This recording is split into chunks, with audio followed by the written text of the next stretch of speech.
Welcome to dream education. दोस्तों, आज मैं आप सबों को एनटीपीसी और ग्रुप डी के 2016 के सेकेंड शिफ्ट के क्वेश्चन करवाने जा रहा हूं।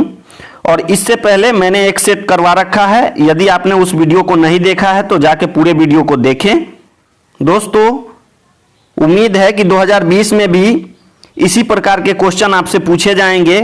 सो आप इन क्वेश्चनों को जितना जल्दी से जल्दी हो सके कंप्लीट करके ही एग्जाम में जाइएगा।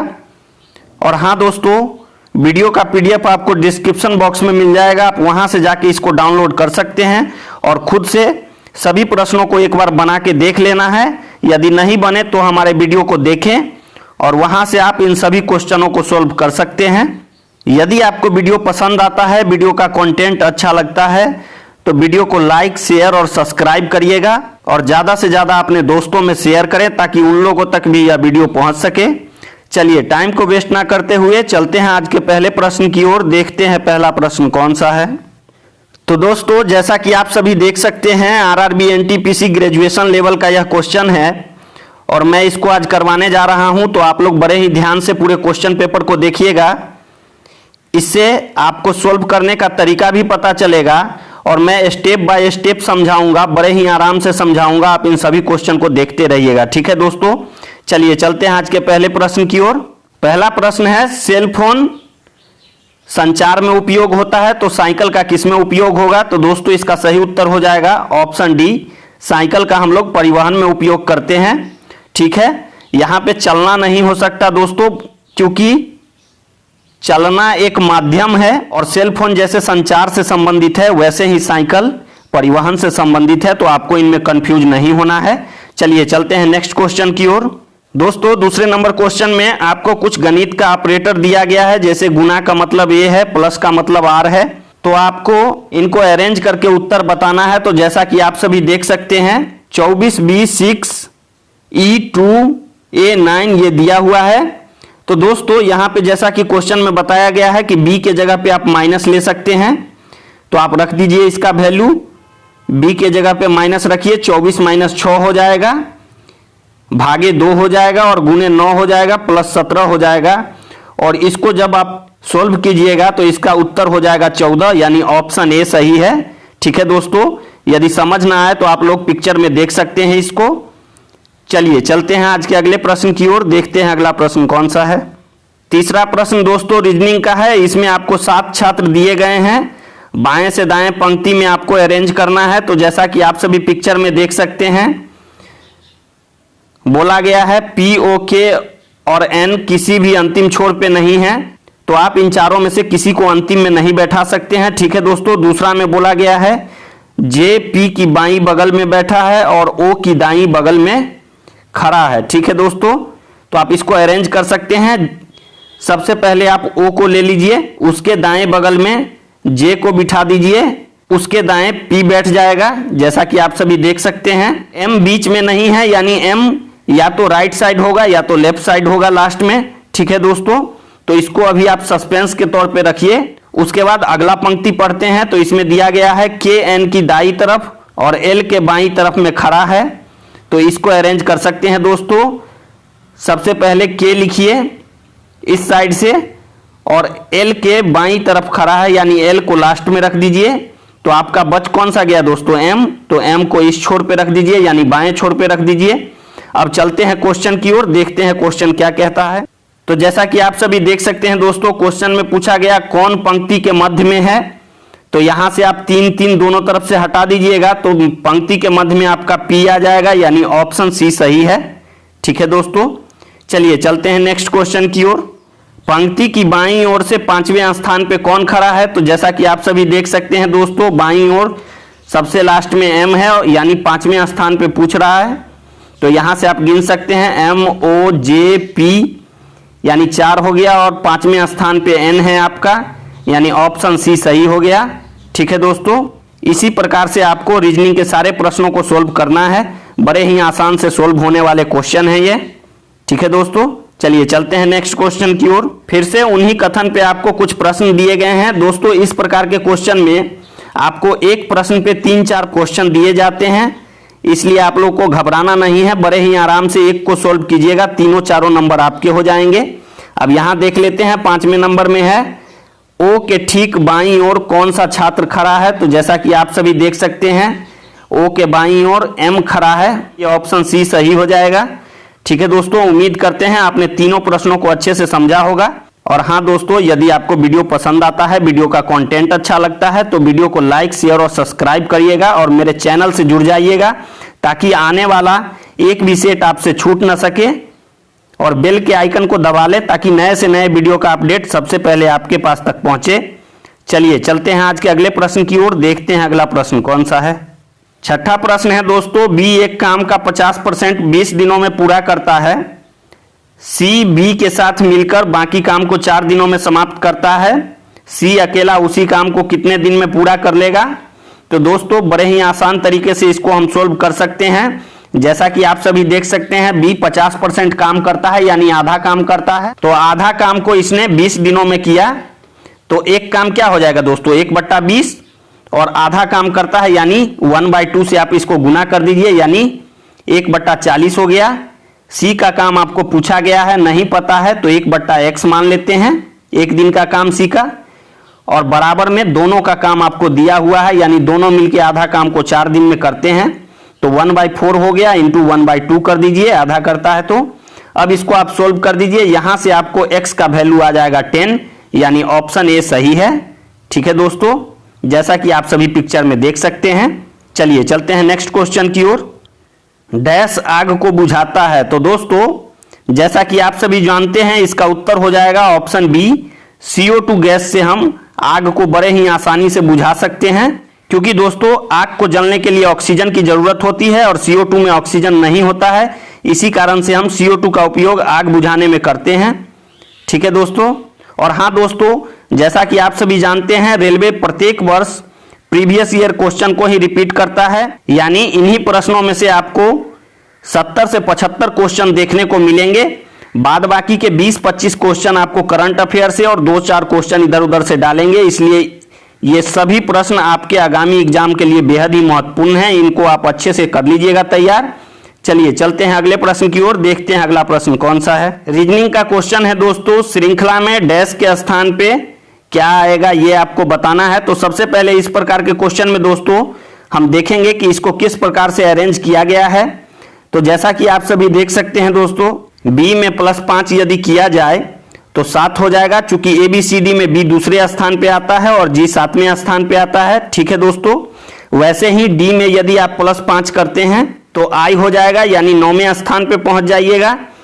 ए में यदि आप 5 करते हैं तो 6ठे स्थान यानी F पे पहुंच जाइएगा, यानी 5-5 से इस सीरीज को बढ़ाया जा रहा है। तो ठीक इसी प्रकार से दोस्तों आप लोग जी में +5 कर दीजिए तो L आ जाएगा, यानी L का स्थान 12 पे है, और इसी प्रकार से I में यदि आप 5 करते हैं तो 14 हो जाएगा यानी N हो जाएगा, इसलिए ऑप्शन सी सही है।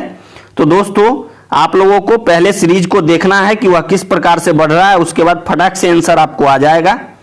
ठीक है, चलिए चलते हैं नेक्स्ट क्वेश्चन की ओर। 9वां क्वेश्चन है दोस्तों, श्रृंखला में डैश के स्थान पे क्या आएगा। तो यह भी एक रीजनिंग का क्वेश्चन है और बिल्कुल ही आसान तरीके से इसमें भी आपको सीरीज को देखना है किस प्रकार से सीरीज बढ़ रहे हैं। तो जैसा कि आप सभी देख सकते हैं दोस्तों, एक छोड़ के एक अल्टरनेट यह बढ़ाया गया है। तो यहाँ पे आप देख सकते हैं दूसरे नंबर पे 1 है और फिर चौथे नंबर पे 4 है, यानी इसमें 3 जोड़ा गया। इसी प्रकार से आगे देखते हैं तो इसमें 5 जोड़ा गया, इसी प्रकार से आगे जोड़ते हैं तो इसमें 7 जोड़ा गया। ठीक है दोस्तों, अब आ जाते हैं पहले अंक पे। इसमें यदि हम 1 का क्यू करते हैं तो 1 ही रह जाएगा। दूसरे स्थान पे यदि हम 2 का क्यू करते हैं तो 8 हो जाता है। तीसरे स्थान पे 3 का क्यू करते हैं तो 27 हो जाता है। तो इसी प्रकार से 4 का क्यू कीजिएगा, आपको 64 आंसर आ जाएगा। ऑप्शन सी सही है। ठीक है दोस्तों, उम्मीद करते हैं आपने क्वेश्चन को बड़े ही आसानी से समझा होगा। चलिए चलते हैं आज के अगले प्रश्न की ओर, देखते हैं अगला प्रश्न कौन सा है। अब यहाँ पे नीचे आपको कथन और निष्कर्ष दिए गए हैं दोस्तों, इनको पढ़ के आपको पता लगाना है कि इसका कौन सा उत्तर सही होगा। तो चलिए हम कथन को पढ़ते हैं। जैसा कि कथन फर्स्ट दिया गया है, चिकित्सा का पेशा सबसे अनैतिक बन गया है। ठीक है, चलिए मान लेते हैं अनैतिक बन गया। दूसरा है लोग बीमार होने से डरने लगे हैं। ठीक है, इसको भी मान लीजिए। अब चलते हैं निष्कर्ष की ओर। निष्कर्ष इसका क्या निकलता है तो देख सकते हैं। पहला निष्कर्ष है चिकित्सा ही एकमात्र अनैतिक पेशा है, जो कि बिल्कुल गलत हो जाएगा दोस्तों। अनैतिक पेशा करने वालों के लिए अनेक प्रकार के अनैतिक पेशा होते हैं, इसलिए चिकित्सा ही एकमात्र नहीं हो सकता है। कथन में ऐसा दिया नहीं गया है कि एकमात्र चिकित्सा ही अनैतिक पेशा है, तो ये गलत है। दूसरे पे आते हैं दोस्तों, अनैतिक लोग बीमार पड़ते हैं, तो यह भी गलत है। ऐसा कहीं कथन में बोला नहीं गया है कि अनैतिक लोग ही बीमार होते हैं। इसमें बोला गया है लोग बीमार होने से डरते हैं, यानी 1 और 2 दोनों गलत है। तो इसका ऑप्शन क्या हो जाएगा दोस्तों? ऑप्शन डी सही हो जाएगा। ना तो 1 ना ही 2, दोनों निष्कर्ष अनुसरण नहीं करते हैं। ठीक है दोस्तों, तो कथन निष्कर्ष के क्वेश्चन को आपको इसी प्रकार से सोल्व करना है। चलिए चलते हैं अगले प्रश्न की ओर। एक जनरेटर डैश रूपांतरित करता है, तो जैसा कि आप सभी जानते हैं इसका सही उत्तर हो जाएगा ऑप्शन ए। जनरेटर यांत्रिक ऊर्जा को विद्युत ऊर्जा में रूपांतरित करता है। जैसा कि आप सभी देखे होंगे दोस्तों, जनरेटर जहां भी लगाते हैं तो मशीन के जरिए हमको बिजली उत्पादित करके दिया जाता है, इसलिए यह यांत्रिक ऊर्जा को विद्युत ऊर्जा में कन्वर्ट करता है। आपको याद रखना है इसको। बात करें दोस्तों विद्युत मोटर की, तो यह विद्युत ऊर्जा को यांत्रिक ऊर्जा में बदलता है, इसको भी याद रखिएगा। और मोमबत्ती दोस्तों रासायनिक ऊर्जा को ऊष्मा और प्रकाश ऊर्जा में बदलता है। तो आप इन तीनों पॉइंटों को याद रखिएगा, मैंने अलग से बता दिए हैं, कोई भी आपसे पूछा जा सकता है। ठीक है दोस्तों, चलिए चलते हैं नेक्स्ट क्वेश्चन की ओर। क्वेश्चन है के एल के साथ एक निश्चित दूरी को 3 किलोमीटर घंटा की गति से तय करता है। उसके बाद एम के साथ 6 किलोमीटर घंटा की गति से कुल 27 किलोमीटर की दूरी 7 घंटे में पूरा करता है। तो एम के साथ तय की गई दूरी आपको ज्ञात करना है। तो दोस्तों इस प्रकार के क्वेश्चन में सबसे पहले आप देखेंगे कि ये जो 27 किलोमीटर आपको दिया गया है, ये टोटल दूरी है या सिर्फ और सिर्फ एम के साथ तय की गई दूरी है। तो यहां आप देख सकते हैं चाल बराबर होता है दूरी बट्टा समय। तो 27 को 7 से यदि भाग देते हैं दोस्तों तो 6 नहीं आता है, इसका मतलब ये टोटल दूरी नहीं दिया गया है, ये एम के साथ तय की गई दूरी दिया गया है। चलिए अब सोल्व करते हैं। तो मान लेते हैं दोस्तों कि के एल के साथ x किलोमीटर की दूरी तय करता है, और जैसा कि चाल आपको दिया गया है यानी x बट्टा 3 हो जाएगा, दूरी बट्टा चाल हो गया। ठीक है दोस्तों, अब x किलोमीटर को इसने तय कर लिया है, तो अब बचा दूरी क्या हो गया दोस्तों? 27 माइनस एक्स ही m के साथ यह तय करेगा।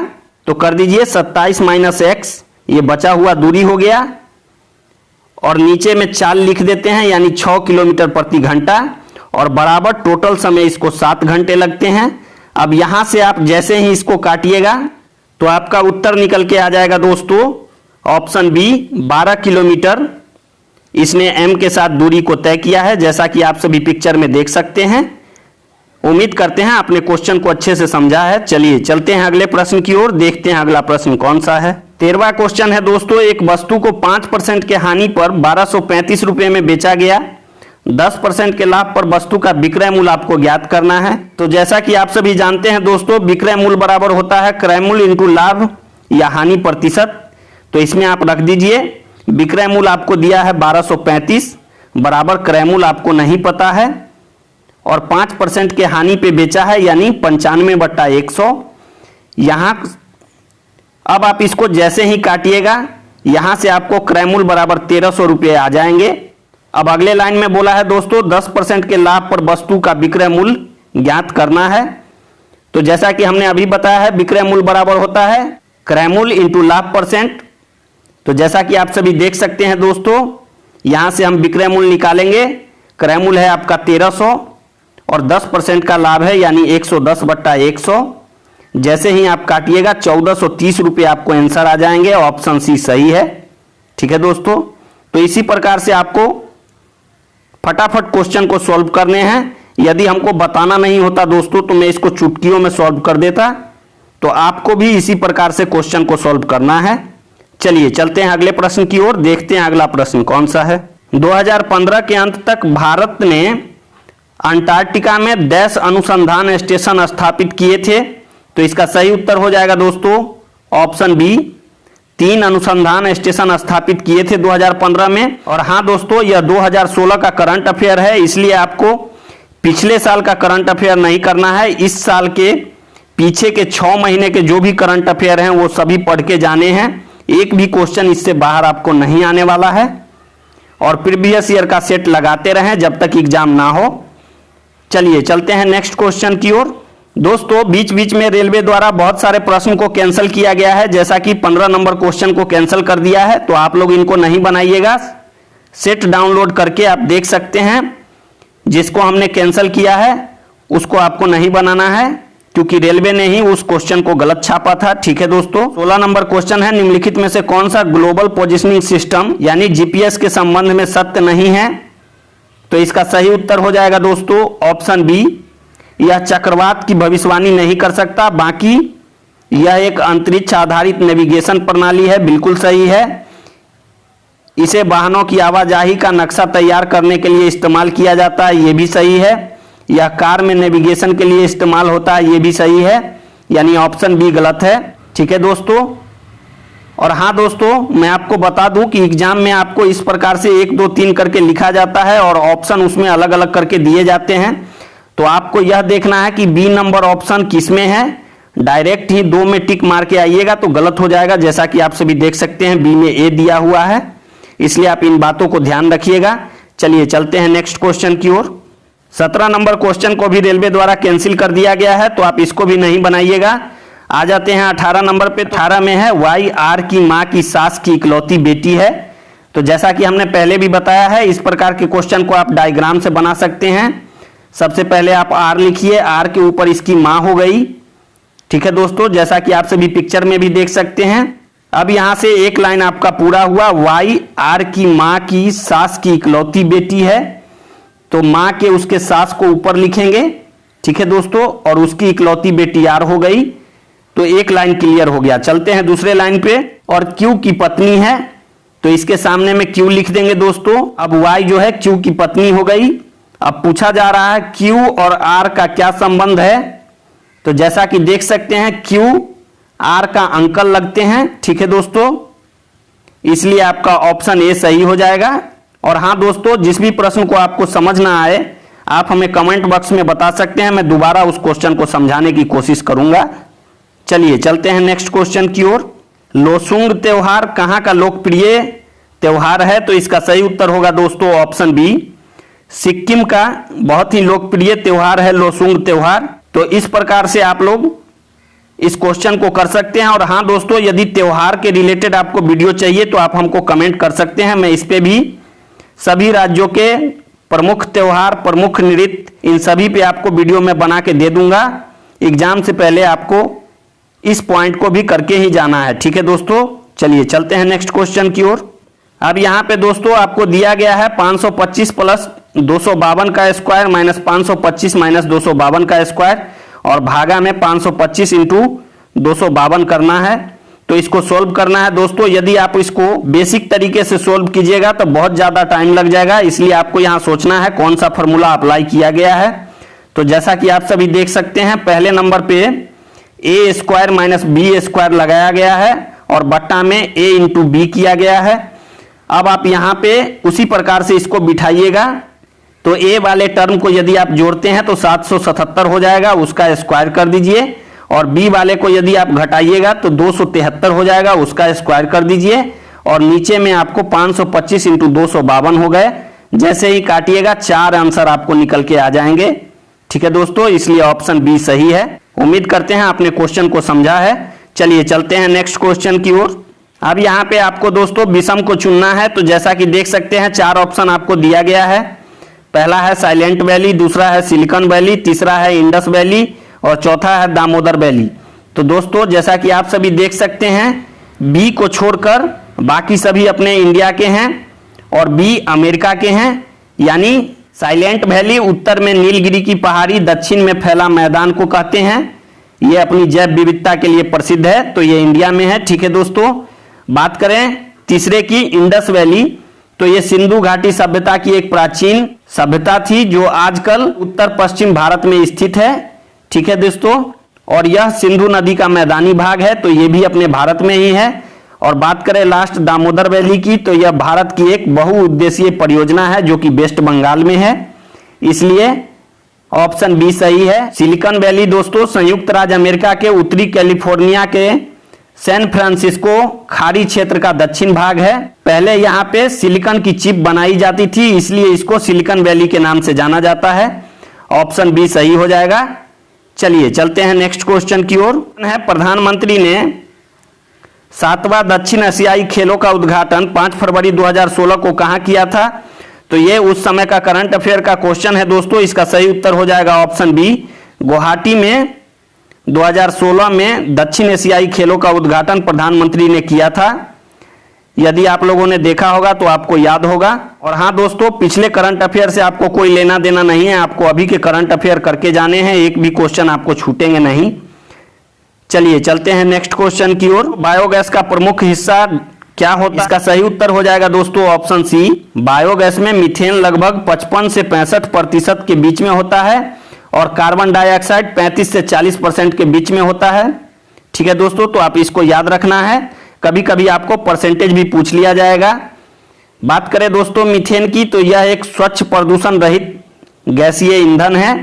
ठीक है दोस्तों, तो आप इसको याद रखिएगा। चलिए चलते हैं नेक्स्ट क्वेश्चन की ओर। तो कुष्ठ रोग को डैश नाम से भी जाना जाता है, तो इसका सही उत्तर हो जाएगा ऑप्शन बी, कुष्ठ को हम हैंसेन रोग के नाम से भी जानते हैं। ठीक है दोस्तों, तो आप इसको याद रख सकते। चलिए चलते हैं नेक्स्ट क्वेश्चन की ओर, देखते हैं अगला प्रश्न कौन सा है। क्वेश्चन है दोस्तों, एक समलंब का क्षेत्रफल 18 वर्ग सेमी है, इसकी ऊंचाई और आधार क्रमशः 3 सेमी और 5 सेमी है। आधार के समांतर भुजा की लंबाई आपको ज्ञात करना है। तो जैसा कि आप सभी जानते हैं दोस्तों, सबसे पहले इसको फिगर बना के आप समझ लीजिएगा, एग्जाम में बहुत ही छोटा फिगर बनाना है आप लोगों को। क्षेत्रफल आपको 18 दिया गया है और समलंब चतुर्भुज का, जैसा कि आप सभी पिक्चर में देख सकते हैं, फिगर बना हुआ है। समलंब चतुर्भुज का क्षेत्रफल होता है दोस्तों 1/2 इंटू समांतर भुजाओं का योग गुने ऊंचाई। तो जैसा कि आप सभी देख सकते हैं, क्षेत्रफल आपको 18 पता है, 1/2 कर दीजिए। समांतर भुजा में एक भुजा पता है, एक नहीं पता है, तो एक भुजा 5 इंटू एक नहीं पता है तो x, और ऊंचाई 3 कर दीजिए। यहां से आपको x बराबर 7 आ जाएंगे, जो कि ऑप्शन डी में है, इसलिए ऑप्शन डी सही हो जाएगा। ठीक है दोस्तों, उम्मीद करते हैं आपने क्वेश्चन को अच्छे से समझा है। चलिए चलते हैं नेक्स्ट क्वेश्चन की ओर। सागर की 2 बेटियां हैं, लता और आशा। आशा की इकलौती बुआ के बेटे के दादा अनिकेत हैं। सागर का अनिकेत की पत्नी से क्या रिश्ता है? तो दोस्तों रीजनिंग के ब्लड रिलेशन के बहुत ही अच्छे क्वेश्चन को यहां पे दिया गया है, आप इसको बड़े ही आराम से समझिएगा। सागर की 2 बेटियां हैं, तो जैसा कि आप सभी डायग्राम में देख सकते हैं, एक लता है एक आशा है, इसको आप बना दीजिए, सागर को ऊपर रखिए। अब आशा की बुआ यानी सागर की सिस्टर हो गई। ठीक है दोस्तों, और इसके बुआ के बेटे के दादाजी अनिकेत हैं, यानी बेटे के दादा कर दीजिए, ऊपर हो जाएगा, यानी सागर के पिता के समधी हो गए ये, उसके दादाजी, और उनकी औरत का सागर बेटा लगता है। ठीक है दोस्तों, यदि आप इंग्लिश में पढ़िएगा तो इसको ग्रैंडसन लिखेगा, और हिंदी में समधी का बेटा नहीं लिखता है, सीधा बेटा लिख दिया है, इसलिए ऑप्शन बी सही है। ठीक है दोस्तों, चलिए चलते हैं नेक्स्ट क्वेश्चन की ओर। वह ग्रीन हाउस गैस कौन सी है जिसे हंसाने वाली गैस के नाम से जाना जाता है? तो इसका सही उत्तर हो जाएगा दोस्तों ऑप्शन सी, नाइट्रस ऑक्साइड को हम लोग हंसाने वाले गैस के नाम से भी जानते हैं। चलिए चलते हैं अगले प्रश्न की ओर। क्वेश्चन है, निम्नलिखित में से कौन सा एक नेटवर्क प्रोटोकॉल नहीं है? तो दोस्तों ये कंप्यूटर का क्वेश्चन दिया गया है, इसका सही उत्तर हो जाएगा ऑप्शन बी, HTML एक नेटवर्क प्रोटोकॉल नहीं है। HTML का फुल फॉर्म होता है दोस्तों हाइपर टेक्स्ट मार्कअप लैंग्वेज। ठीक है, और यह एक प्रकार की भाषा है जिसका कि इस्तेमाल वेब पन्नों और वेब आधारित ऐप को बनाने में किया जाता है, और बाद बाकी सब नेटवर्क प्रोटोकॉल हैं, तो आप इनको याद रखिएगा। ठीक है दोस्तों, चलिए चलते हैं अगले प्रश्न की ओर, देखते हैं अगला प्रश्न कौन सा है। क्वेश्चन है दोस्तों, 5,000 रुपए की धनराशि पर 2 वर्ष के लिए पहला में 5% की साधारण ब्याज तथा दूसरा में समान दर पर ही वार्षिक चक्रवृद्धि ब्याज के परिपक्वता मूल्यों का अंतर आपको ज्ञात करना है, यानी कि साधारण ब्याज और चक्रवृद्धि ब्याज में अंतर आपको बताना है। तो दोस्तों इस प्रकार के क्वेश्चन को बनाने के लिए सबसे आसान तरीका है मेरे पास, और बिल्कुल शॉर्ट तरीका है, इससे आसानी से आप इसको नहीं बना सकते हैं। यदि आपको 2 वर्ष का अंतर निकालने के लिए दिया हो तो इसका फॉर्मूला होता है P इंटू आर स्क्वायर बट्टा में 100 का स्क्वायर, जहां पे दोस्तों P आपका मूलधन हो जाता है, D आपका SI माइनस CI का डिफरेंस हो जाता है, और R जैसा कि आप सभी जानते हैं दर होता है, यानी दर का स्क्वायर करना है। ठीक है दोस्तों, तो आप इसको रख दीजिए यहाँ पे। D बराबर हो जाएगा, मूलधन आपका 5000 है तो 5000 लिख दीजिए, दर आपका 5 है तो 5 का स्क्वायर हो गया और बट्टा में 100 का स्क्वायर हो गया। जैसे ही काटिएगा आप यहां से आपको 12.5 रुपया आंसर आ जाएगा, यानी ऑप्शन डी सही है। दोस्तों इसी में यदि आपको 3 वर्ष के लिए अंतर पूछा जाता तो क्या करते आप, तो इसके लिए भी एक फॉर्मूला है दोस्तों। पुराने वाले फॉर्मूले में ही 300 प्लस आर बट्टा 100 कर दीजिए, ये 3 वर्ष के लिए आपको SI/CI का डिफरेंस निकाल के दे देगा, जैसा कि आप सभी पिक्चर में देख सकते हैं। चलिए चलते हैं अगले प्रश्न की ओर, देखते हैं अगला प्रश्न कौन सा है। क्वेश्चन है दोस्तों, 8वें संयुक्त राष्ट्र महासचिव का नाम क्या था, तो इसका सही उत्तर हो जाएगा ऑप्शन सी, बान की मून 8वें नंबर के संयुक्त राष्ट्र के महासचिव थे। अब बात कर लेते हैं दोस्तों फिलहाल के संयुक्त राष्ट्र के महासचिव के बारे में, तो इनका नाम एंटोनियो गुटरेस है और ये 9वें नंबर के महासचिव हैं, तो इसको भी आप याद रखिएगा, हो सकता है इस बार इनके बारे में आपसे पूछ लिया जाए। ठीक है दोस्तों, चलिए चलते हैं नेक्स्ट क्वेश्चन की ओर। क्वेश्चन है दोस्तों, 4 साल में एक बार घटने वाली घटना को किस रूप में वर्णित किया जा सकता है, तो इसका सही उत्तर हो जाएगा ऑप्शन बी, चतुर्वार्षिक बोला जाता है दोस्तों 4 वर्ष में घटने वाली घटना को। यदि 2 वर्ष में घटता है तो द्विवार्षिक बोलते हैं, 3 वर्ष वाले को त्रैवार्षिक बोलते हैं।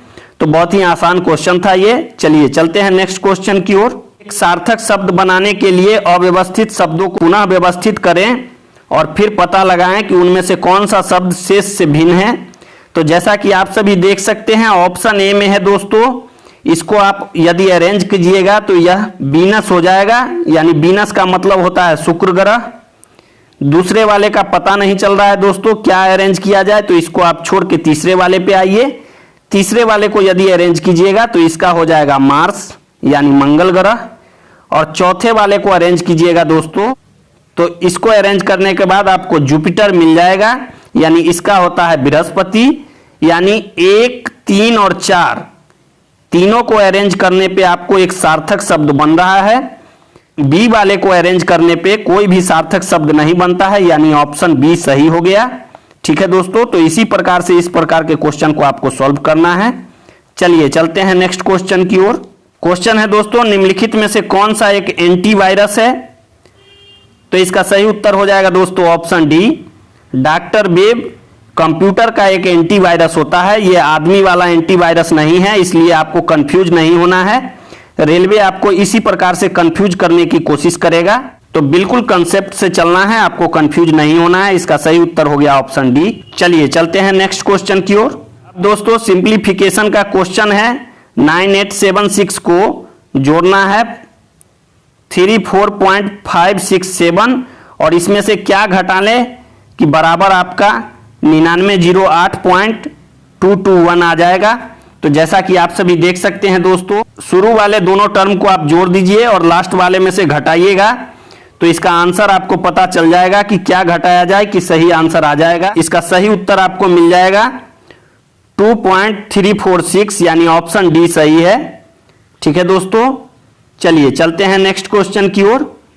क्वेश्चन है, दिल्ली स्थित जंतर मंतर का निर्माण महाराजा डैश ने करवाया था, तो इसका सही उत्तर हो जाएगा दोस्तों ऑप्शन बी, जयपुर के राजा जयसिंह द्वितीय द्वारा दिल्ली के जंतर मंतर और इसके अलावा भारत में और भी जंतर मंतर का निर्माण करवाया गया था, जैसा कि जयपुर, उज्जैन, मथुरा, वाराणसी, इन सभी जगहों पे जंतर मंतर का निर्माण जयसिंह द्वितीय द्वारा करवाया गया था। अब यहाँ पे एक क्वेश्चन कभी कभी पूछ लिया जाता है दोस्तों कि जंतर मंतर का निर्माण कब करवाया गया था, तो इसको आप याद रखिएगा 1724 ईस्वी में जंतर मंतर का निर्माण भारत में करवाया गया था। चलिए चलते हैं अगले प्रश्न की ओर, देखते हैं अगला प्रश्न कौन सा है। 36 नंबर क्वेश्चन आपको दिया नहीं गया है, इसलिए डायरेक्ट 37 नंबर क्वेश्चन को देखिए दोस्तों। क्वेश्चन है, एक महिला अपने घर से 15 किलोमीटर दक्षिण की ओर चलती है। दोस्तों इस प्रकार के क्वेश्चन के लिए सबसे पहले आपको डायरेक्शन लिख देना है, यानी पूरब, पश्चिम, उत्तर, दक्षिण चारों दिशाओं को लिख देना है, उसके बाद क्वेश्चन पढ़ना है। एक महिला अपने घर से 15 किलोमीटर दक्षिण जाती है, यानी दक्षिण 15 किलोमीटर चलाइए, वह दाएं मुड़ती है। तो दोस्तों यहाँ पे आपको एज्यूम करना है कि महिला नहीं आप चल रहे हैं इस लाइन पे, तो यहाँ से आप दाएं मुड़ते हैं तो 35 किलोमीटर मुड़ के जाइए दाएं। ठीक है दोस्तों, यानी पश्चिम की ओर मुड़ जाइएगा आप 35 किलोमीटर। फिर आगे है, फिर दाएं मुड़ती है और 15 किलोमीटर चलती है, यानी दाएं जैसे ही मुड़िएगा तो आप उत्तर की ओर 15 किलोमीटर चल दीजिएगा। उसके बाद वह बाएं मुड़ती है और 5 किलोमीटर चलती है, यानी पश्चिम की ओर 5 किलोमीटर चल देगा। अब पूछ रहा है दोस्तों वह अपने घर से कितनी दूरी पे है, तो पहले 35 उसके बाद 5 यानी 40 किलोमीटर की दूरी पे है। ऑप्शन बी सही हो गया। ठीक है दोस्तों, चलिए चलते हैं अगले प्रश्न की ओर, देखते हैं अगला प्रश्न कौन सा है। यदि P को O लिखा जाता है, I को H लिखा जाता है, X को X लिखा जाता है, I को H लिखा जाता है और E को D लिखा जाता है, तो इसी प्रकार से ELEANOR को क्या लिखा जाएगा। तो दोस्तों आप देख सकते हैं बीच वाले को ऐसे ही छोड़ दिया है और बाद बाकी को एक एक घटा के लिखा गया है। तो आप भी इसी प्रकार से इसको सोल्व कीजिएगा। E-1 कीजिए यानी D हो जाएगा। L यानी L 12 पे होता है, उसमें से एक घटाइएगा तो K हो जाएगा। फिर से E-1 कीजिएगा यानी D हो जाएगा। A को वैसे ही छोड़ देना है। इस प्रकार से आप अरेंज कीजिएगा तो इसका सही उत्तर हो जाएगा दोस्तों ऑप्शन ए, DKDAMNQ। ठीक है दोस्तों, उम्मीद करते हैं आपने सीरीज को समझा है, जैसा कि आप सभी पिक्चर में भी देख सकते हैं। चलिए चलते हैं नेक्स्ट क्वेश्चन की ओर। क्वेश्चन है दोस्तों, किसी कुंजी संयोजन का उपयोग कर MS वर्ड में पाठ्य को पेस्ट करने के लिए किया जाता है। तो दोस्तों कंप्यूटर यदि आप चलाते होंगे या लैपटॉप चलाते होंगे तो आपको यह बहुत ही आसान क्वेश्चन लगेगा। Ctrl+V जैसे ही आप कीजिएगा तो किसी भी पोस्ट को आप आसानी से पेस्ट कर सकते हैं, यानी पेस्ट करने के लिए Ctrl+V को दबाया जाता है। ऑप्शन ए सही है इसका। ठीक है दोस्तों, तो आप इसको याद रख सकते हैं। कुछ कंप्यूटर के कीवर्ड होते हैं, इसको आपको याद रखने हैं। चलिए चलते हैं नेक्स्ट क्वेश्चन की ओर। वह कौन सा सुरक्षा बल है जो केंद्रीय गृह मंत्रालय के तहत नहीं आता है। तो इसका सही उत्तर होगा दोस्तों ऑप्शन सी, रेलवे सुरक्षा बल रेलवे मंत्रालय के अंदर आता है, गृह मंत्रालय के अंदर नहीं आता है। बाद बाकी सभी गृह मंत्रालय के आदेश पे ही काम करते हैं, तो इसका सी सही हो जाएगा। चलिए चलते हैं नेक्स्ट क्वेश्चन की ओर। एक निश्चित धनराशि का परिपक्वता मूल्य 3 वर्ष में 15% वार्षिक साधारण ब्याज की दर से 8700 रुपये हो जाते हैं। तो मूलधन आपको बताना है, बहुत ही आसान क्वेश्चन है दोस्तों। यहाँ पे आपको टोटल 8700 रुपया दिया गया है, यानी मिश्रधन दिया गया है। तो दोस्तों मिश्रधन में से यदि आप मूलधन को घटाइएगा तो ब्याज बच जाएगा, और उधर आपको मूलधन नहीं पता है तो 8700 माइनस P कर दीजिए, यानी मूलधन हो गया P। और फिर बराबर के इस साइड दोस्तों आपको मूलधन इंटू समय दिया गया है 3 वर्ष और दर 15% है, यानी 15/100 हो गया। इसको जैसे ही आप काटिएगा दोस्तों मूलधन बराबर आपको 6000 रुपये आ जाएंगे, यानी ऑप्शन बी सही है। ठीक है दोस्तों, उम्मीद करते हैं आपने क्वेश्चन को अच्छे से समझा है। चलिए चलते हैं नेक्स्ट क्वेश्चन की ओर। यदि OWL को 50 लिखा जाता है और N को 14 लिखा जाता है तो टाइम को क्या लिखा जाएगा, ये आपको बताना है। तो दोस्तों इसमें कुछ भी नहीं किया गया। ABCD में O 15वें स्थान पे आता है, W 23वें स्थान पे आता है और L 12वें स्थान पे आता है। इन सभी को जोड़ के 50 लिखा है, N बराबर 14 लिखा है। तो इसी प्रकार से आपको टाइम को T होता है 20 पे, I होता है 9 पे, M होता है 13 पे और E होता है 5 पे। इन सभी को जोड़िएगा तो आपको उत्तर आ जाएगा ऑप्शन बी 47। चलिए चलते हैं नेक्स्ट क्वेश्चन की ओर। क्वेश्चन है दोस्तों, निम्नलिखित में से समानता का पता आपको लगाना है, जैसे अदरक, सलगम, गाजर, मूली। तो दोस्तों यहां आप देख सकते हैं कि अदरक भी जड़ होते हैं, सलगम भी जड़ होते हैं, गाजर भी जड़ होते हैं और मूली भी जड़ होते हैं, यानी ऑप्शन डी सही है, सभी जड़े होते हैं। बाकी ऊपर वाला तीनों गलत है, जैसा कि आप सभी देख सकते हैं। और हाँ दोस्तों, रेलवे प्रत्येक वर्ष पूछे गए प्रश्नों को रिपीट करता है, इसलिए आपको इनको तैयार करके जाना है। इन्हीं में से आपको 70 से 75 नंबर आने की उम्मीद है। तो आप वीडियो को शुरू से अंत तक देखिए। और अभी तक यदि आपने चैनल को लाइक और सब्सक्राइब नहीं किया है तो प्लीज लाइक और सब्सक्राइब कर लें और बेल के आइकन को भी दबा दें ताकि नए से नए वीडियो का अपडेट सबसे पहले आपके पास तक पहुंचे। चलिए चलते हैं नेक्स्ट क्वेश्चन की ओर। क्वेश्चन है दोस्तों, दो संख्याओं का अनुपात आपको 4:3 दिया है तथा उनका HCF 8 दिया हुआ है। LCM आपको ज्ञात करना है। तो दोस्तों यहां पे कुछ भी नहीं करना आपको। जैसा कि आप सभी जानते हैं HCF होता है लोवेस्ट कॉमन फैक्टर, यानी इस 8 से उन दोनों संख्याओं में यदि आप भाग लगाइएगा तो आसानी से भाग लग जाते हैं। तो दोस्तों यदि भाग लग जाते हैं तो गुना करने पे वह छोटी से छोटी संख्या हमको प्राप्त हो जाएगी। तो आप यहां गुना करके देख सकते हैं, 8 चौक 32 और 8 तिरिक 24, यानी 32 और 24 का जैसे ही आप LCM निकालिएगा आपको उत्तर निकल के आ जाएंगे।